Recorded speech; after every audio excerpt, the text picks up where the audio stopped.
Puff. Ginagamit nila ito tuwing racing season para makipagtagisa ng tapang at galing sa iba pang lalaking lubong. Sari-saring description at paniniwala ang naririnig natin tungkol sa sirena. Pero saan nga kaya nagmula ang paniniwala natin sa sirena? Kung titinan mo, napakalawak ng karagatan. At hanggang ngayon nga, hindi natin malaman kung ano pa mga creatures na meron pa nandoon sa ilalim nilang liman niya. So, kung sa bagayan ay himahinag ko na naman, ano kaya ang meron doon? The human being are looking for explanation. What is out there?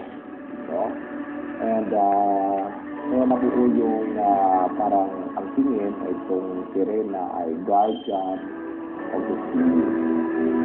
At may natagpuan daw sirena sa dalampasigan ng Negros dito sa Pilipinas.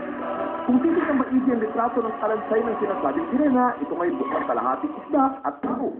Pero noong 2009, diniklara nila na hindi ito totoo o isang hoax dahil ito raw ay pinagbigit-bigit lamang na katawan ng unggoy at isda.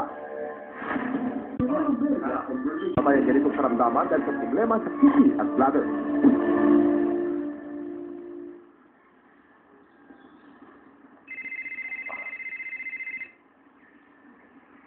O Ryan, ano naman ang balita sa'yo? Ano naman ang binabasa mo dyan? Mga PRS Kraken. Ang ganda nila talaga. Ang ganda.